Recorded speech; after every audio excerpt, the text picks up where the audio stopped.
This is Literatura com Alma.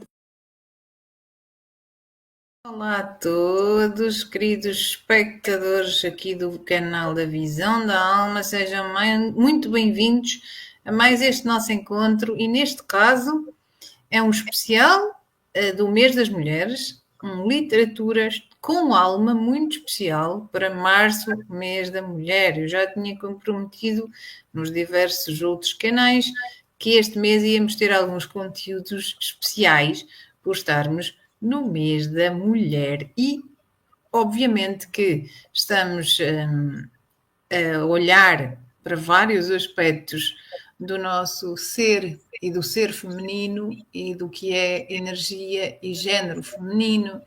E hoje estamos aqui com um especial Literatura com Alma, com uma pessoa que já foi nossa convidada, a professora Lidice Meyer, no âmbito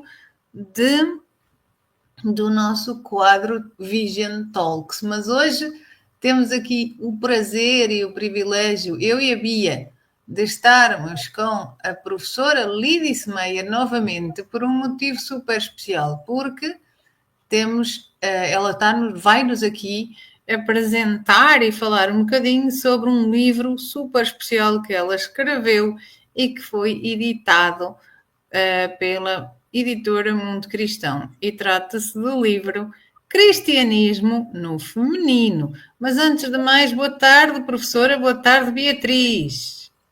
Boa tarde. Boa tarde, Beatriz. Boa tarde, Cris.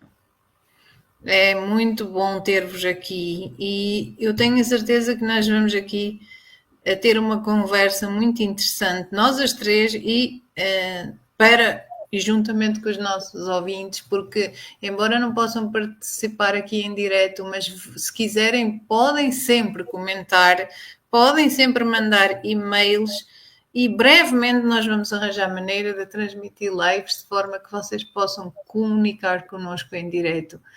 Mas para já, meninas, queridas meninas, antes de mais, parabéns, não é, por estar neste mês da mulher. E aqui nesta altura nós vamos aqui refletir sobre o que é isto do cristianismo no feminino.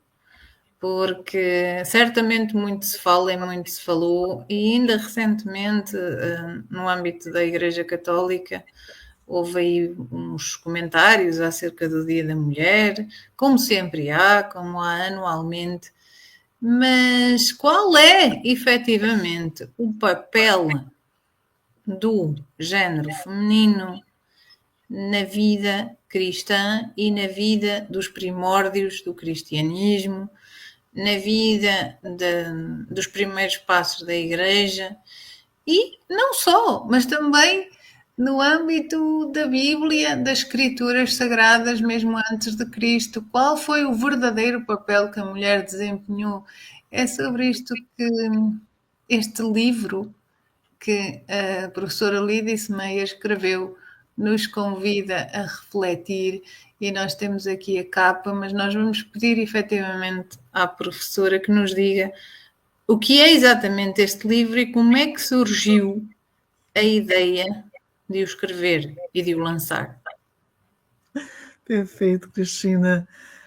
Realmente, essa é a primeira vez de responder essa questão de como surgiu, mas é uma questão muito interessante, porque este livro não existia, e talvez nem fosse para existir. Na verdade, eu não escrevi este livro pensando em editá-lo. Ele surge a partir de vários artigos breves e pequenos que eu tenho publicado em diversos veículos da mídia, esses pequenos artigos chamaram a atenção do editor desta editora Mundo Cristão. Esse editor, então, buscou meu contato, veio me procurar e perguntou se não poderia juntar esses assuntos e transformar em um livro. Inicialmente, a ideia dele era até fazer um pequenino livro de bolso, algo pequeno, que as pessoas pudessem, então, ler rapidamente os pequenos artigos. Mas, com o tempo, eu fiz o que ele pediu, juntei os artigos, fiz uma organização lógica, e ele então falou, mas o material é tão bom que eu não queria fazer um pequeno livro de bolso. Pois. E pediu então que ampliasse esses textos. Se calhar ele também não estava à espera de que realmente ia sair tanto conteúdo. Foi nascendo desse jeito, né? É interessante, porque muitas vezes as pessoas pensam que eu escrevi um livro e fui bater a porta das editoras pedindo quem pode publicar, por favor, o meu livro. Exato. E desta vez não foi assim. Não foi assim, foi precisamente ao contrário. Foi uma encomenda que eu recebi, e a encomenda foi no crescendo, como uma bola de neve. O editor então disse, olha, eu gostei tanto do material que eu gostaria que fosse um livro maior. É possível ampliar? Claro que sim, é possível ampliar. Então, eu escrevi alguns outros capítulos que são inéditos nesse livro e ampliei esses textos que já tinham saído. Por exemplo, tem saído bastante coisa no jornal de Sesimbra, no jornal Raio de Luz, e algumas coisas em jornais também de circulação no Brasil. Então, juntei todo esse material e escrevi novos capítulos também, e assim surgiu este livro, a qual eu intitulei Cristianismo no Feminino. Sim, e eu também já li alguns desses artigos e, de facto, eu também sinto um fascínio muito grande por este tema, porque tem vindo a ser uma grande descoberta, porque tudo o que se tem até aqui dito e falado era muito escasso, né? O feminino sempre teve assim aquele... estava presente, mas estava assim muito à margem e ouvia-se dizer de uns lados e de outros, enfim, que as mulheres não tinham tanta importância assim, não. Ou então que simplesmente eram discípulas e faziam as vidas de casa e por aí vai.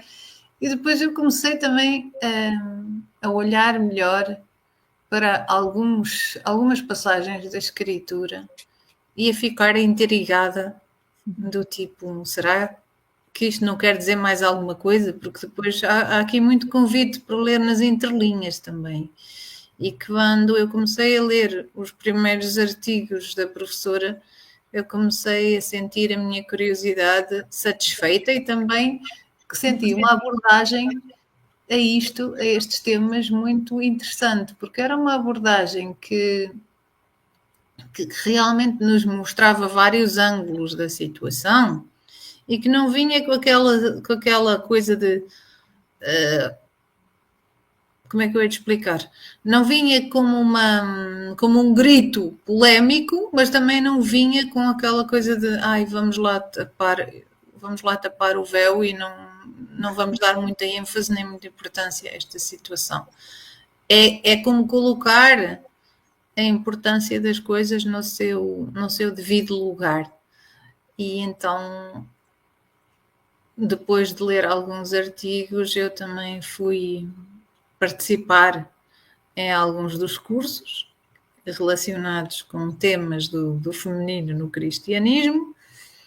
E quando este livro saiu, a minha curiosidade, a minha felicidade também, porque eu acho que há aqui muita coisa que... Como é que eu ia te explicar?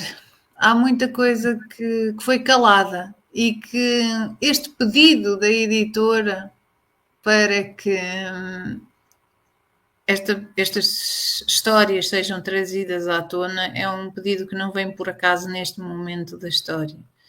E eu vou-lhe perguntar, assim, de uma forma muito... que eu sei que se calhar não dá para responder a isto em poucos minutos, mas vou-lhe perguntar, assim, de uma forma muito direta, como é que seria a história do cristianismo escrita no feminino?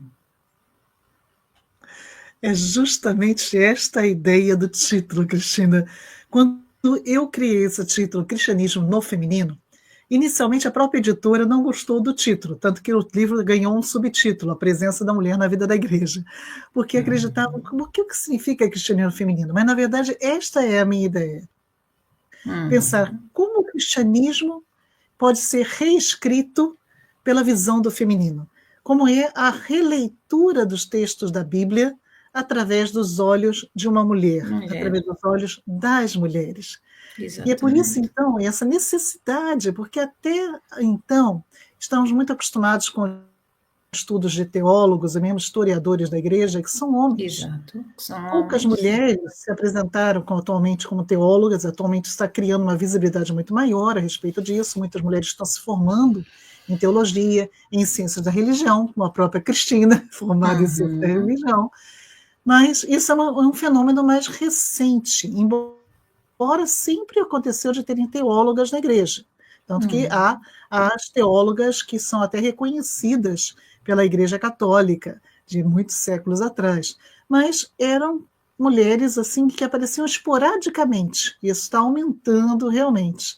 Mas mesmo assim, a leitura do texto bíblico continuava a ser feita na grande maioria, não digo todas, já existe aqui desde o iníciozinho do século XX, o movimento da teologia feminista, por exemplo, que já tenta fazer uma releitura do texto bíblico sem ter esse viés mais androcêntrico. Mas a leitura do texto bíblico, na sua grande maioria dos locais, das pessoas, é feita através de um óculos cultural e androcêntrico, que é o que nos foi passado há séculos, mesmo pelo estudo. Que faz com que, quando lemos o texto, acabamos muitas vezes não percebendo a presença da mulher e a sua importância naquele texto, embora ela esteja lá.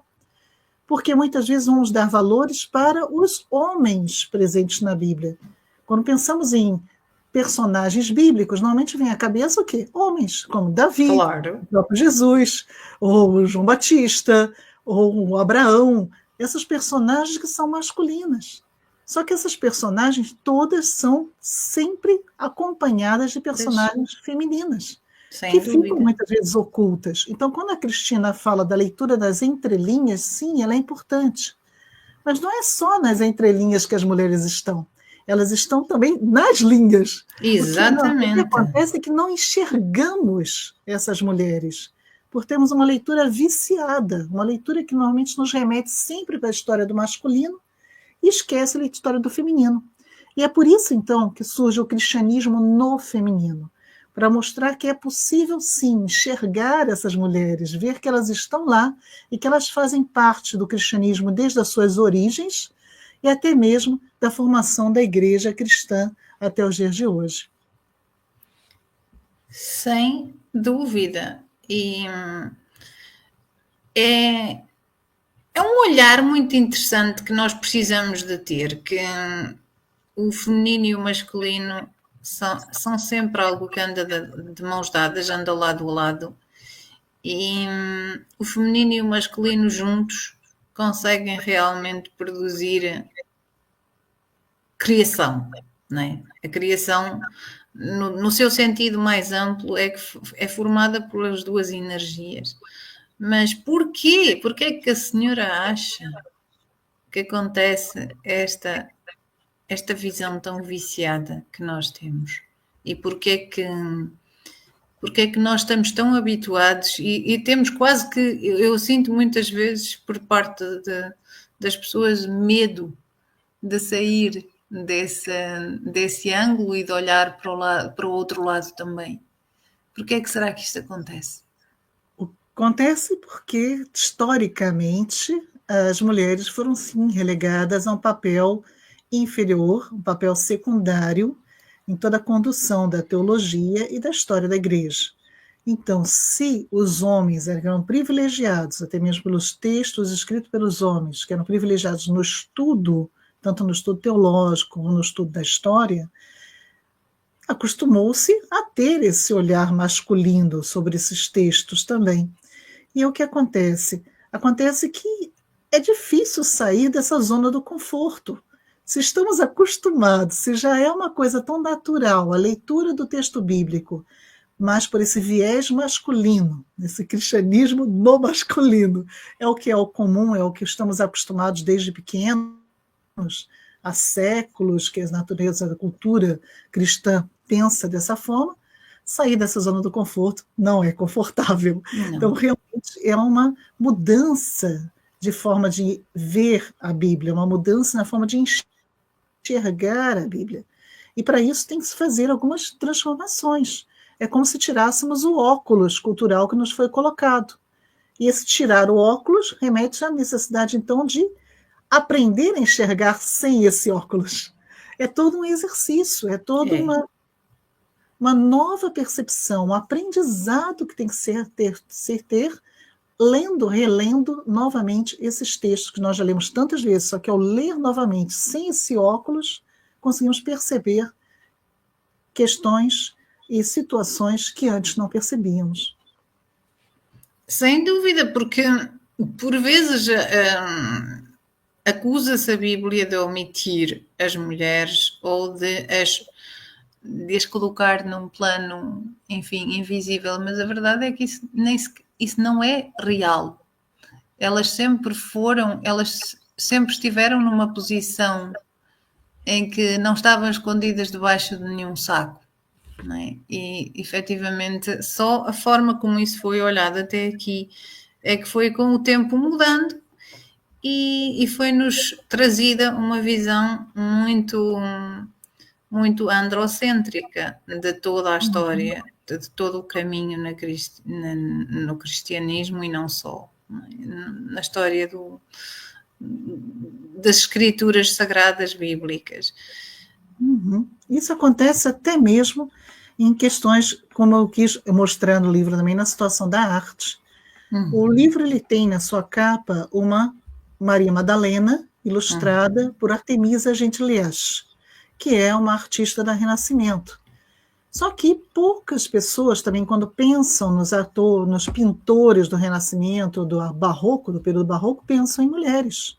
Parece que só existem homens pintores também.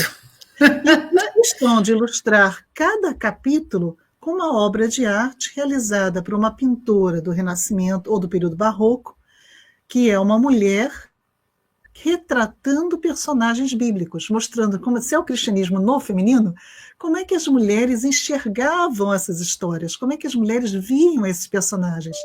E assim, então, nesse livro vão encontrar pinturas de Plautina Nelli, a primeira mulher pintora da Renascença em Florença, que foi impedida de receber um estudo formal por ser mulher, mas apesar disso, o talento dela é igualado ao de Leonardo da Vinci, que foi seu contemporâneo, então para ter uma ideia. Lavínia Fontana, que era filha de um pintor na escola de Bolonha, aprendeu com ele, recebeu todo o estilo próprio dele e acabou se desenvolvendo também numa grande pintora, uma obra considerada uma das maiores obras até o século XVIII.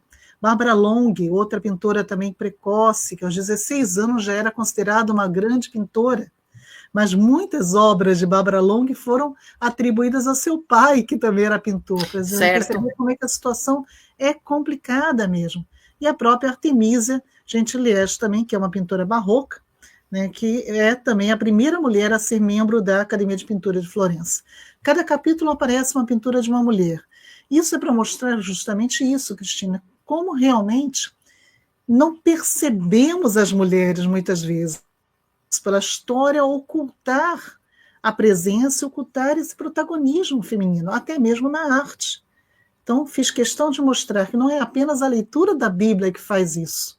É que então mulheres que leram também a Bíblia e como expuseram, como conseguiram demonstrar a sua compreensão através da arte. Sem dúvida. Isso é algo de fundamental para ligar, para mostrar, para conseguir conjugar juntamente com os capítulos, porque quem são ao longo deste livro as mulheres que nos são apresentadas sobre, ou melhor, reapresentadas, não é? Quem são estas mulheres que até hoje mexem com o nosso, não só com o nosso imaginário, mas também com o nosso feminino atual e porquê que as histórias dela, o protagonismo delas, sempre nos chamou a atenção. São muitas mulheres nesse livro, não teria condição de falarmos de todas aqui, mas podemos dizer, na verdade, o que o livro ele aborda, como ele aborda sobre cristianismo, então ele vai abordar desde o início as mulheres na sociedade do tempo de Jesus, para conseguirmos entender como era a vida da mulher no século I e da mulher dentro da cultura judaica, porque muitas vezes temos uma noção errada, achando que a mulher da cultura judaica é uma mulher extremamente submissa e completamente apagada. Não é nada disso. Não. A gente precisa repor, então, essa mulher do século I dentro do Império Greco-Romano, como é que todas as mudanças culturais, sociológicas que aconteceram para essa mulher, para poder compreender como essas mulheres, então, contribuíram no cristianismo. Então, é daí que entramos, então, para as mulheres na vida que acompanharam Jesus, as mulheres que conviveram com Jesus. Vamos falar bastante sobre elas, como essas mulheres mudaram a forma de Jesus ver o mundo também, como elas contribuíram para que Jesus também pensasse de forma diferente e tratasse as mulheres de forma diferente também. Então, isso tudo vai ser tratado nesse livro, algumas em especial, como Maria Madalena, claro, Marta, Maria de Betânia. Vamos falar um pouquinho também sobre as mulheres no início da igreja, então, depois da morte de Jesus, as mulheres quem foi responsável, na verdade, pelo início da evangelização, como é que a evangelização começa, como é que o cristianismo começa a se expandir, qual é o papel das mulheres nisso tudo, qual é o papel da mulher na liderança da igreja, que vai se formando nas casas. Vamos falar um pouquinho sobre o apóstolo Paulo, né? São Paulo e as mulheres, que era aquela... Eu estou-me a rir porque realmente... Eu estou-me a rir... Não tem noção. Fala aqui, né? Eu estou-me a rir porque foi fascinante aprender a realidade sobre o apóstolo Paulo e a relação com as mulheres, né? Porque isto é... Nós temos uma ideia realmente muito errada, porque a verdade é que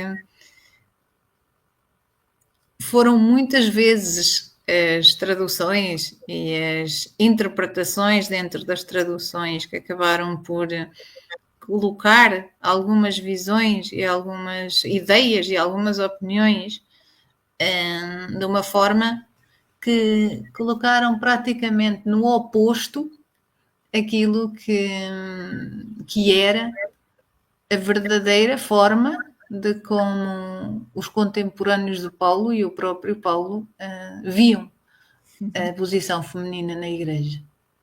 Estou errada ou estou certa? Está certíssimo, aprendeu direitinho. Bom aluna. É isso.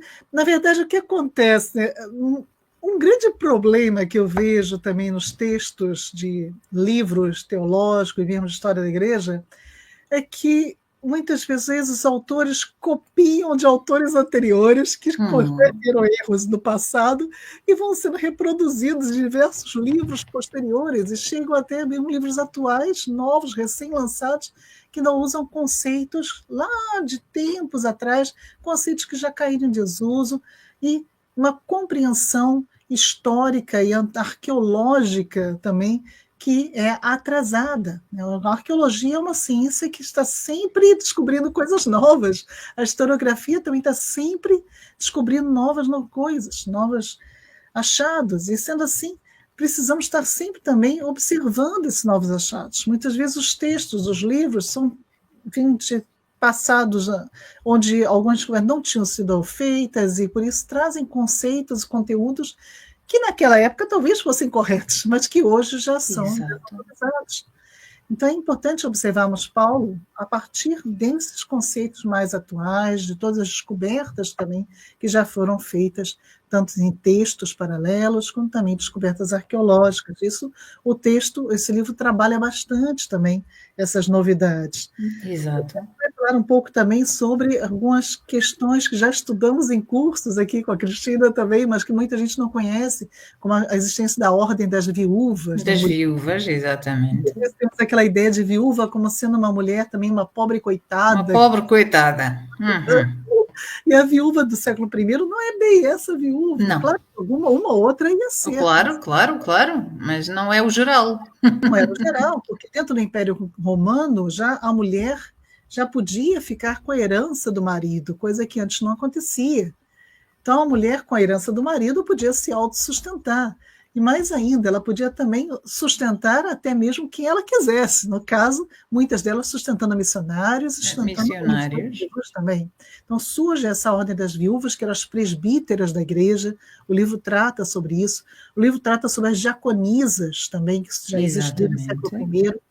Diaconisas essas que vão dar origem às enfermeiras que nós temos hoje, né? O texto até chama diaconisas as primeiras enfermeiras, né? Toda a enfermagem laica começa através dessas diaconisas cristãs. Então, são assuntos novos, assuntos que valem a pena serem revisitados e aprendidos, muitos deles, que são novidades. Sim, aprendidos, revisitados e lá está, recolocados no verdadeiro ponto de onde eles realmente pertencem estar. Porque, por exemplo, nós temos aqui, e a professora falou dela, não é? Maria Madalena. Maria Madalena é um exemplo de uma pessoa que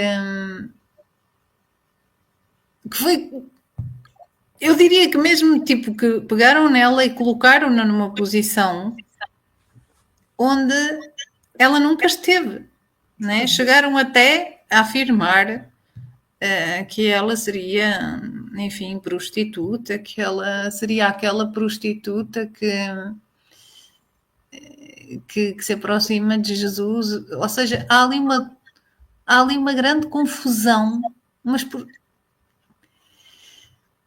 quem é a verdadeira Maria Madalena? Pois é. A Maria Madalena mereceu um capítulo próprio justamente por isso. Não é? Exatamente. Realmente, ela mereceu até um curso. Ela teve um curso, exato, 4 aulas sobre ela, e mesmo assim foi pouco, né, Cristina? E mesmo assim foi pouco, concordo. Porque a Maria Madalena realmente é uma mulher que tem uma importância imensa, mas que o seu protagonismo foi ocultado a partir de algum preconceito criado, um estigma, falso estigma lançado sobre ela, como sendo uma mulher prostituta arrependida, e nada disso é bíblico, né? A Bíblia não fala nada dela ter sido uma prostituta, a Bíblia não fala dela ter sido uma pecadora arrependida. O que a Bíblia fala é que ela era uma mulher que foi liberta por Jesus de uma enfermidade muito grave, né? Que é considerada 7 demônios. E precisamos, então, entender isso dentro do contexto também da época, lembrando que toda doença era tida como uma doença também ligada ao espírito. Obviamente. Então, algo com uma mulher com 7 demônios, ela está com uma doença extremamente séria, muito perigosa, provavelmente, que talvez já tivesse consultado muitos médicos, não tivesse conseguido resolver aquilo, e é curada por Jesus. Há várias teorias do que poderia ser isso. Pois. Mas com certeza não era um pecado. Isso com certeza não era pecado. Ou pelo menos não eram mais pecados nem menos do que os de outras pessoas, não é? Exatamente. E ela vai descarregar esse estigma até como uma forma de tirar dela esse protagonismo que ela tem no cristianismo. Porque o texto bíblico mostra muito claramente que, assim como Pedro tinha uma certa liderança entre os discípulos homens, Maria Madalena tinha uma liderança entre as discípulas mulheres. E Jesus é seguido o tempo todo por discípulos e discípulas. O tempo todo. E cada grupo com seu, digamos, o seu sublíder, né? Como se Jesus fosse o líder principal de Maria Madalena e de Pedro, e esses liderassem os seus pequenos grupos. E é por isso que Maria Madalena, ela, até hoje, ela ainda tem um grande papel, né, todo imaginário do ser humano em qualquer lugar do mundo. Né? É muito interessante que até hoje ela é ressuscitada em vários tipos de, vou dizer assim, de espiritualidades modernas também, e outras situações que Maria Madalena tem regressado também à conversa do dia a dia, até mesmo fora do cristianismo. Certíssimo. E certamente o livro também irá falar-nos um bocadinho da mãe de Jesus. Não é? Com certeza. Há um capítulo também especial sobre Maria, porque essa também é outra mulher importantíssima, que muitas vezes também é relegada a um segundo plano. Muitas vezes No caso do protestante, o protestantismo, há sempre a ideia de falar de Maria bastante no Natal, e no recorrer do ano, esquece-se muito de Maria. Em contraposição disso, o catolicismo é o oposto, parece É que o fala de Maria oposto. todo o tempo. É o Mas oposto. então, qual é o lugar de Maria, né? Como equilibrar isso? Quem era, na verdade, Maria de Nazaré? E é interessante, então, que vamos retomar toda essa ideia, como seria uma mulher da época de Maria de Nazaré, que idade será que ela teria na época que ela concebeu Jesus, que idade ela tinha, então, quando recebeu José como esposo, como é que foi toda essa vida de Maria, desde esse momento, então, dela ter aquela notícia do anjo de que ela ia conceber o Filho de Deus, até o momento pós-morte e ressurreição de Jesus, que é quando ela deixa de aparecer no texto bíblico. Então, isso tudo vai estar no nosso texto também, para tentar colocar Maria no seu local de humana, né? Como é a Maria ser humano? Como é que ela teria se sentido em todos esses momentos difíceis pelo qual ela teve que passar, desde o início da sua vida até o final da vida do seu filho, Jesus. E como ela teria se sentido na ressurreição, depois da ascensão e na descida do Espírito Santo.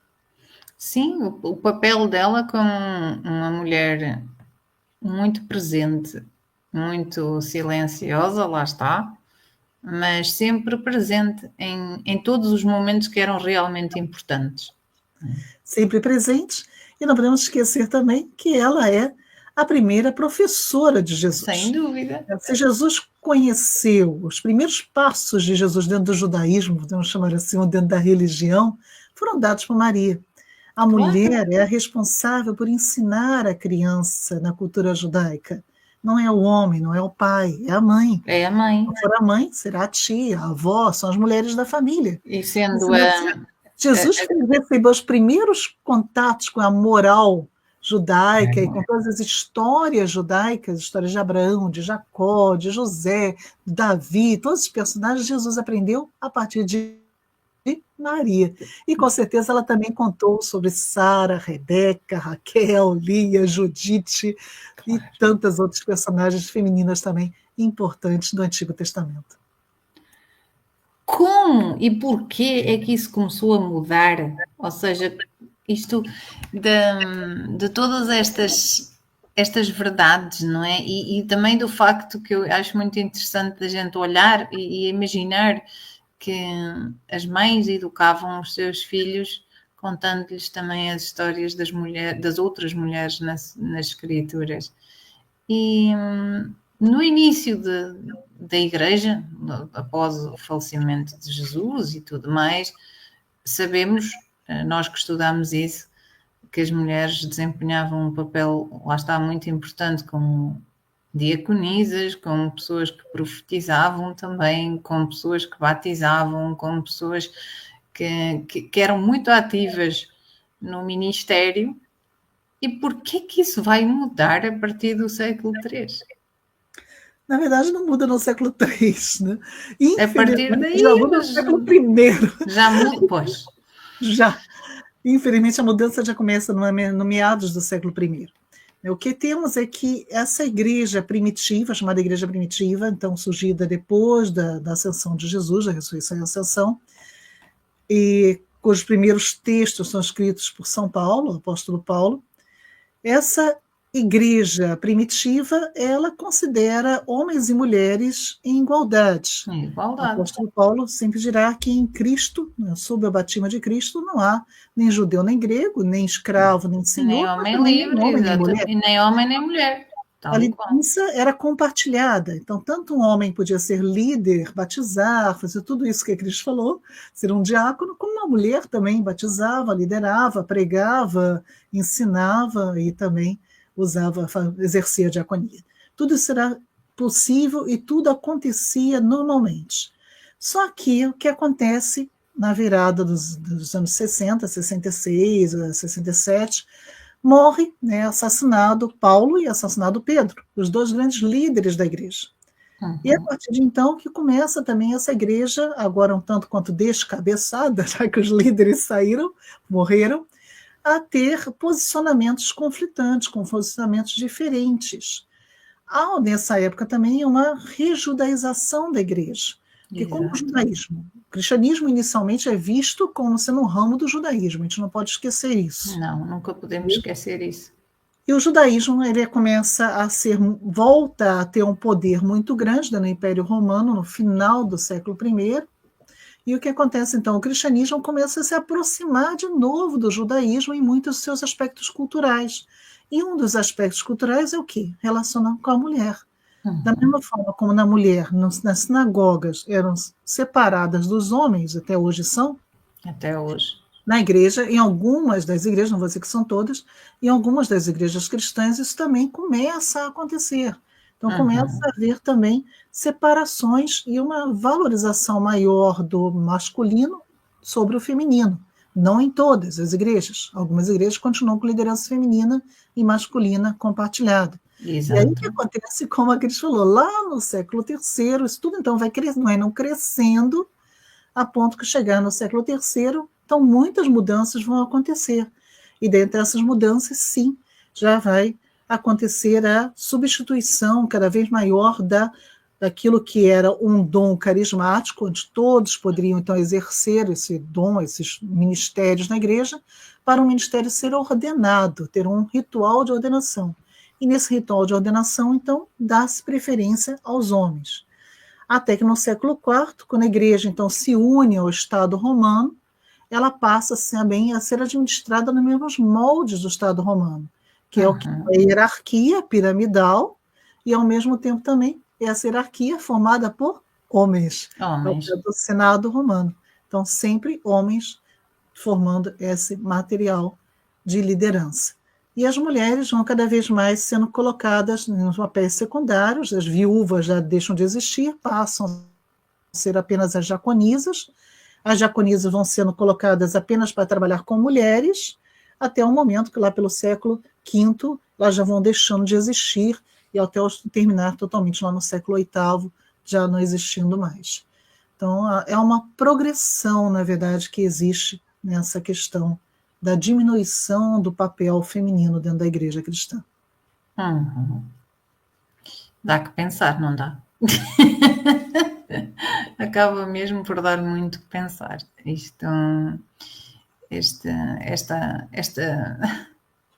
Eu às vezes nem sei como me exprimir, porque isto dá muito que pensar. É uma progressão de como vamos vendo o patriarcalismo a caminhar. Não é? E quando eu digo patriarcalismo, não é nada contra o masculino em si, mas é como se começou a meter a ideia na cabeça das pessoas que realmente havia uma superioridade de um dos géneros sobre o outro, quando na realidade a questão é de caminharmos em conjunto, de caminharmos lado a lado, porque só lado a lado é que nós conseguimos ser inteiros.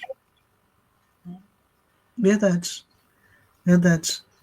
O próprio apóstolo Paulo mesmo já vai dizer que o homem não é independente da mulher, nem a mulher é independente do homem. Ambos precisam realmente um do outro.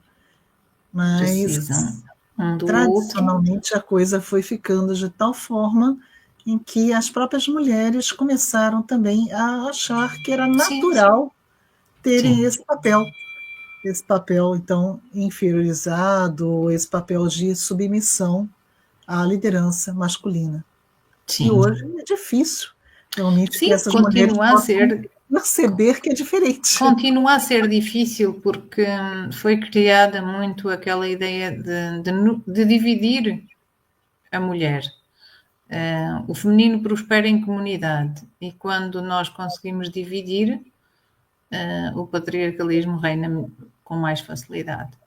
Né? A divisão continua. A divisão, embora já haja cada vez mais pessoas a acordar e a perceber, a olhar para a história e para o presente e para o passado com outros olhos, ainda estamos muito neste pensamento de divisão, de uns acharem que é para um lado e outros acharem que é para o outro.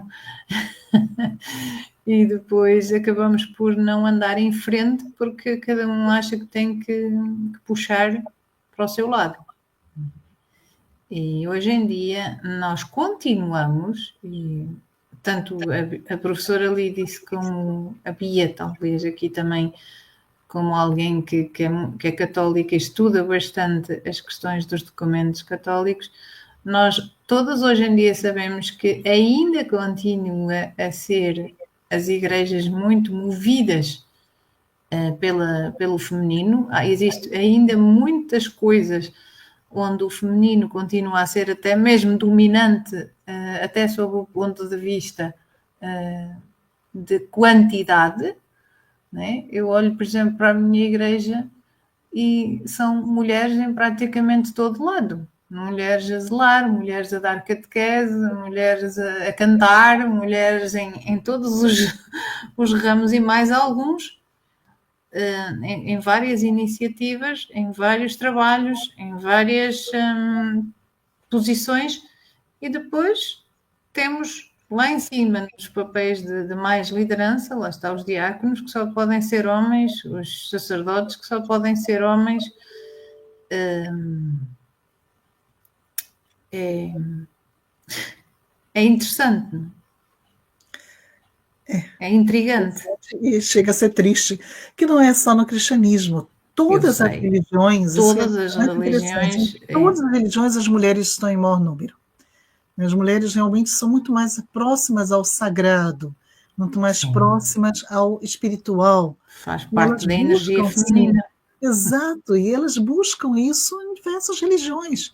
E no cristianismo não vai ser diferente. As mulheres estão em grande quantidade, são elas realmente que operam as igrejas, embora não estejam na liderança. Se as mulheres saíssem das igrejas, elas acabariam, com toda certeza. Até mesmo financeiramente, quem sustenta a igreja são as mulheres. Exatamente. Mesmo que elas ganhem menos que os homens, mesmo que elas tenham mais dificuldades nas questões de trabalho que os homens, apesar disso, são elas que estão lá fiéis, sustentando também financeiramente a igreja, além de também contribuir com o seu trabalho voluntário em muitos aspectos, como a Cris acabou de colocar.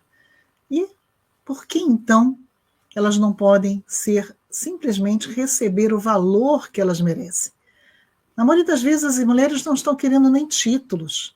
Elas querem apenas receber o valor. O valor. Serem reconhecidas. O reconhecimento. Tendo capacidade até mesmo de desempenhar essas funções que elas já desempenham. Certo. Elas já desempenham, mas elas não recebem o reconhecimento por essas funções que já são desempenhadas.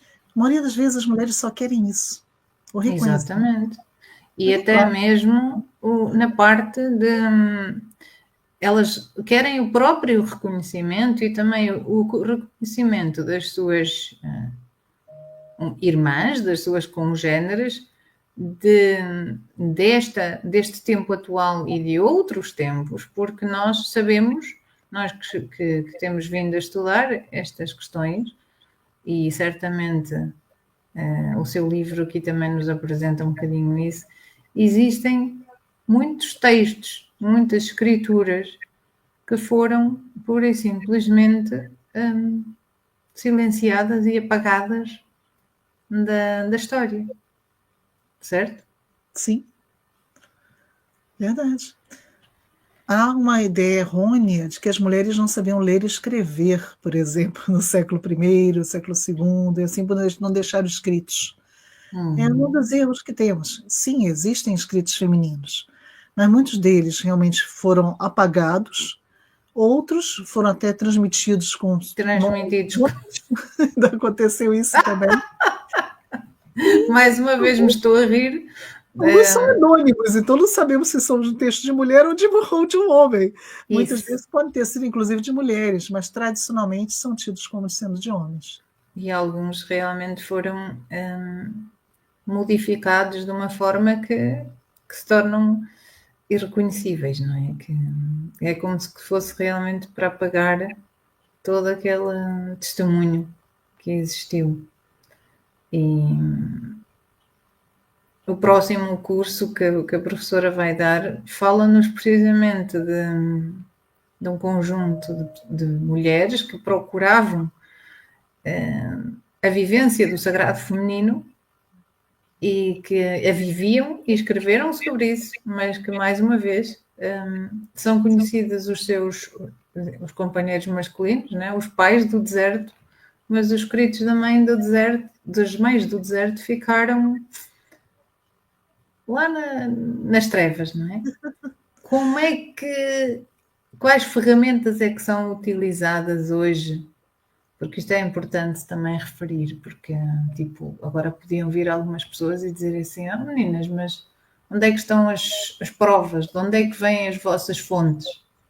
Então, diga-nos só assim um bocadinho, resumidamente, que ferramentas é que hoje em dia podemos utilizar para saber alguma coisa sobre tanta coisa que fez questão de tentar apagar ao longo da história. Esse curso que vai ser sobre a espiritualidade das mães do deserto, ele trata justamente desse assunto, né? Mulheres que foram para os desertos, se transformaram em eremitas, viveram uma vida ascética e eram vistas como líderes espirituais, que eram procuradas até mesmo por bispos, procuradas por líderes homens das suas igrejas para conselhos, para poder ter um aprendizado espiritual. Muitos discípulos a seguiam também. E elas eram, segundo os historiadores de época, em número maior do que o dobro do que o número dos pais do deserto. Assim, seus escritos, então, poucos sobreviveram. Como é que eles sobreviveram? Alguns sobreviveram misturados com os pais do deserto, então, dentro dos textos da história lausíaca, por exemplo, do apotegma dos padres do deserto, você encontra um ou outro texto misturado que é de uma mulher, então no meio do caminho fala como dizia a Ama Sara, ou como dizia a Ama Teodora, isso no meio dos ditos dos padres. Exatamente. Parar isso.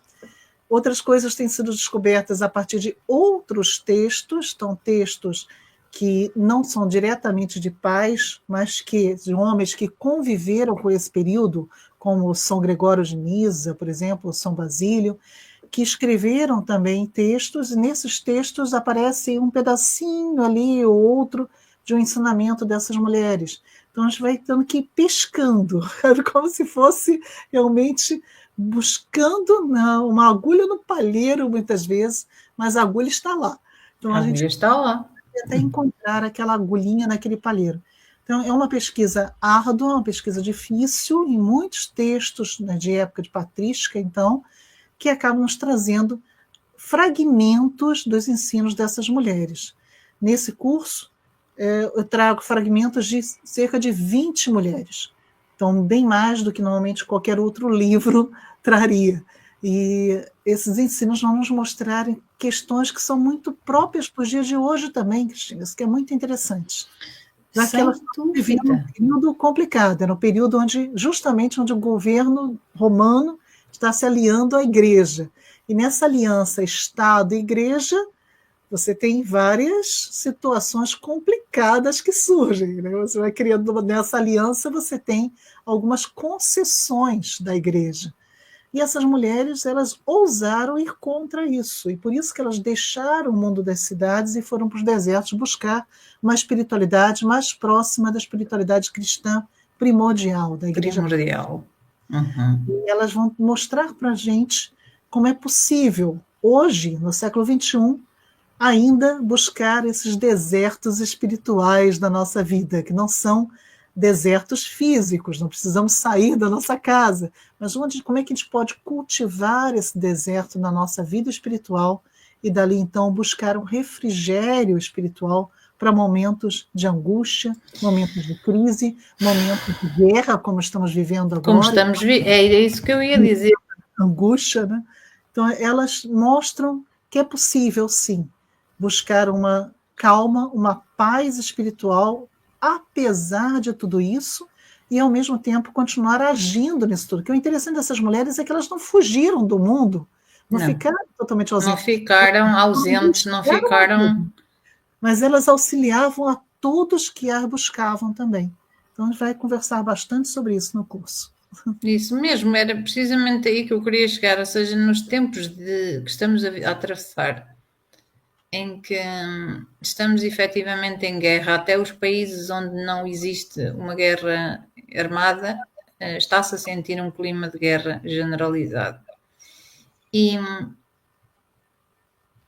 quer o seu livro, que nós estamos a apresentar aqui hoje, quer o curso para o qual eu realmente também convido todos os nossos ouvintes, os nossos espectadores aqui, que quiserem efetivamente aprofundar mais estes estudos e buscar também um bocadinho do sagrado, do espiritual para a sua vida e do sagrado feminino em concreto. Que mensagem é que todo este procedimento, todos estes testemunhos e os esclarecimentos do seu livro Cristianismo no Feminino nos podem trazer à vida cotidiana do século XXI, neste presente momento?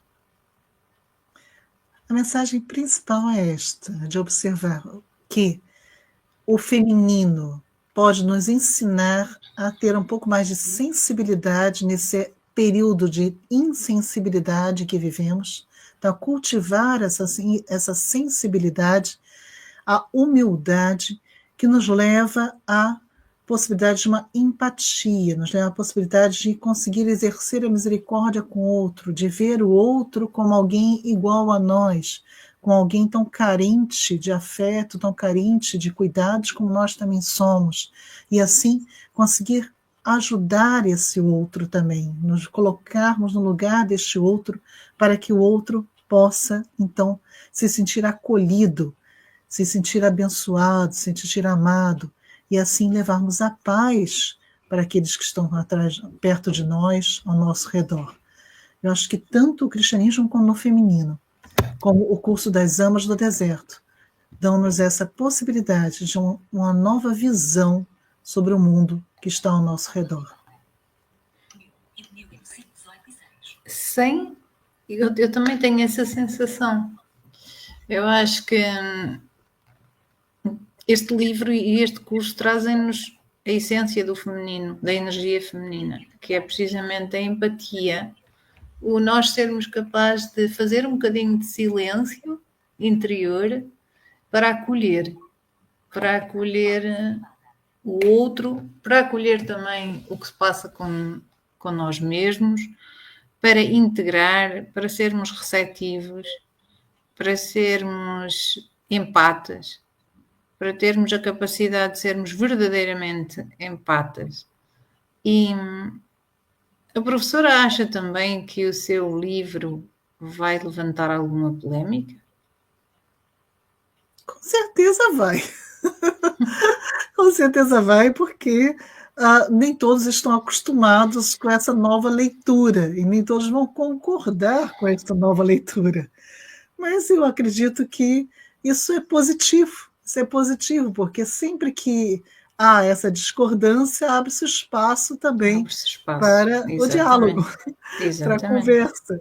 E assim é possível, então, colocar as outras possibilidades de visão, outras leituras, e quem sabe até convencer estes que ainda são tão reticentes em enxergar a mulher no texto bíblico.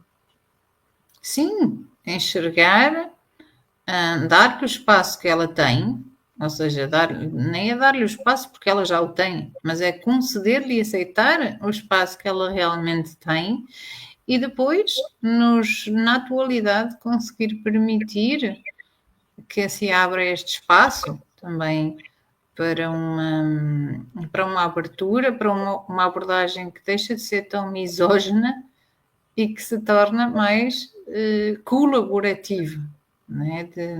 de colaboração entre o masculino e o feminino e de reconhecimento dos trabalhos de ambas as energias e de ambos os géneros. Isso é... Mas, obviamente, que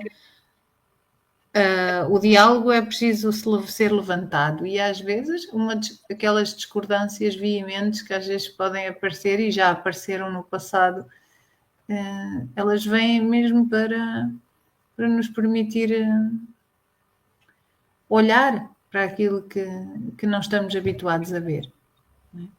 Para nos colocar em sentido e despertos e enfrentar estas outras visões da mesma realidade que nós até aqui olhamos de uma forma muito viciada, no sentido em que nem sequer nunca questionamos, nem sequer nunca pusemos nada em causa. Simplesmente, como eu costumo dizer, comemos aquilo que nos deram para comer sem ter qualquer questionamento. É certamente um livro que nos vai ajudar a integrar, a acolher, mas também que nos vai fazer pensar e que nos vai convidar a pensar e que nos vai convidar a refletir de uma forma profunda sobre como é que hoje nós podemos conviver e dar continuidade a todos os preciosos ensinamentos que nos foram trazidos pelos primórdios, neste caso do cristianismo, mas também isto vai também servir um bocadinho para todas as outras religiões, não acha? Sim, eu acredito que aqueles que gostarem de estudar religião vão gostar de perceber essa presença do feminino na Bíblia e no cristianismo, e assim também serão mais fortalecidos, quiçá, para pesquisar também o protagonismo do feminino nestas outras religiões. Sem dúvida. Eu concluo, ou seja, da minha parte, não sei se a Bia tem alguma pergunta, eu da minha parte concluo com a última pergunta, que é: acha que isto nunca é... Ou seja, os se's são sempre no campo das hipóteses, não é? As coisas são como são e não como, entre aspas, deveriam ou podiam ter sido. Mas como é que acha que a história se teria desenvolvido se o papel feminino não fosse progressivamente apagado? É difícil responder isto sem ter uma ideia do que ia acontecer, porque não temos no momento, em nenhum local no mundo, né, uma experiência que te possa ter uma ideia de, bom, então seria como se fosse neste país ou naquele. Mas o que podemos dizer é que, com certeza, eu acredito que seria uma humanidade muito mais feliz. E haveria a cooperação, sem medos, sem receios, com muito menos violência. Era isso que eu queria dizer, com muito menos violência e menos demonização. Porque eu deparo-me muitas vezes com a demonização de algumas coisas e agora, até mesmo do próprio feminino, dentro das visões da religião, não é? De ver o feminino como parceiro, até olhar para o feminino como algo que nos pode corromper do bom caminho, é chocante, não é? É degradante. A possibilidade de você observar que homens e mulheres têm capacidades iguais e ao mesmo tempo diferentes, né, sabendo que eles podem desempenhar funções, em alguns casos mesmas funções, em outros casos funções diferentes, podem ser complementares também, e ao mesmo tempo iguais. Isso é muito bonito, porque isso daria a possibilidade realmente de uma sociedade muito mais desenvolvida, com toda certeza. Com crianças crescendo também num ambiente muito mais saudável, desenvolvendo de uma forma também muito mais saudável. Sim. O que nós temos de pesquisas arqueológicas de sociedades no passado que funcionavam assim, onde então homens estavam mais ligados a questões de guerra, por exemplo, de vigilância, da parte mais... de prover... mais bruta, né? Enquanto as mulheres estavam muito mais ligadas à questão do comércio ou também das questões do lar, da casa. Funcionava muito bem. Não havia uma necessidade, então, de um sobrejugando o outro, mas pelo contrário, cada um cuidando do seu lado, da sua parte, e a sociedade estão sendo através de uma coliderança participativa. E eu essa pesquisa, né, que se mostra isso, mostra um ambiente muito mais tranquilo, muito mais feliz do que hoje em dia muitas vezes temos. Sem dúvida, porque hoje em dia, para além de existir esta discrepância, ela não existe só fora, mas existe também dentro. E nós deparamos-nos com energia, com o género feminino às vezes distanciado da sua energia feminina e do masculino afastado do seu interno masculino. Verdade. Então, eu também acredito que nós teríamos e vamos ainda conseguir ter, a esperança está cá, de que nós vamos ainda conseguir despertar a tempo de transitar para uma nova era de muito mais respeito, mas obviamente essa transição, antes dela acontecer, vamos passar ainda por algumas coisas. E enquanto passamos por estas coisas e por estas atribulações associadas a qualquer grande transição, nós precisamos de alimento, e não estou a falar de alimento de comida, embora esse também seja bom e importante, mas estou-me a referir ao alimento espiritual, ao alimento da alma, ao alimento da mente, ao cultivo do conhecimento. E livros como este, contributos como este, cursos como estes, oferecidos pela professora e por outras pessoas que buscam o conhecimento do ser humano, são uma ferramenta extraordinária para nós conseguirmos lidar muito melhor com aquilo que nos acontece, e não só lidar, como também focarmos-nos nas soluções, ao invés de só problematizar. Não é? E, da minha parte, isto passou muito rápido, eu ainda gostava de estar aqui muito mais tempo. É sempre uma delícia estas conversas consigo, é sempre uma delícia estar aqui com os nossos espectadores a refletir, a jogar as nossas reflexões no ar, a deixar o nosso coração falar. Muitas vezes vocês notam, eu estou a falar para vocês, mas não tenho aqui as palavras preparadas na ponta da língua, porque estou a integrar tudo aquilo que eu estou a canalizar e a receber de vocês, também da professora, da Beatriz, e portanto é delicioso isto, e eu quero agradecer muito, eu quero agradecer imenso a sua presença. E Bia, não sei se tens alguma conclusão, alguma pergunta que tu também nos queres trazer. Estás por aí? Estou por aqui. Não, só agradecer, né, a oportunidade da professora de estar com a gente aqui nesse quadro da Cris, da Visão da Alma, e agradecer também o pessoal que assistiu, né, na verdade que vai assistir, nós estamos gravando, mas quando for lançado, as pessoas que participaram. E vocês estão sempre livres para, obviamente, comentar no canal, mas também para mandar e-mails para cris.visãodaalma@gmail.com. Tragam também questões que possam eventualmente ter à professora. Eu garanto-vos que vou fazer tudo para passá-las para ela e para trazer as respostas. E quem puder, leia este livro, compre este livro. Como é que nós podemos neste momento chegar ao seu livro Cristianismo no Feminino, professora? O livro Cristianismo no Feminino foi publicado por uma editora no Brasil. Então, aqui em Portugal, por enquanto, ele está disponível apenas no formato de e-book. É possível ser comprado na Amazon ou comprado na FNAC. Eu acredito que na Walk, né, também tem. Na Walk, exato. Mas eu não tenho certeza. Né? FNAC, com certeza, Amazon também.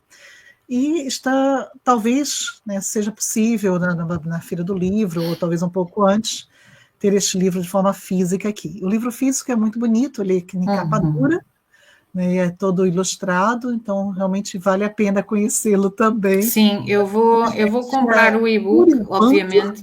ele não está aqui em Portugal, mas o Eu vou e-book é comprar o disponível. e-book, mas eu vou também comprar, assim que estiver à disposição, o livro físico. E eu já disse à professora que vou fazer questão de arranjar forma dele ser autografado pela professora, porque faço-me realmente questão. Eu já vi, quer dizer, pronto, já me fiz descrever algumas das imagens do livro físico, das ilustrações, e posso garantir que está mesmo lindo. Portanto, vai ser maravilhoso quando nós tivermos também o prazer aqui em Portugal de ter o livro físico, mas entretanto, não se acanhem de comprar, de adquirir na Amazon, de adquirir na FNAC, quem sabe até na Woke, ainda não vi, mas provavelmente sim.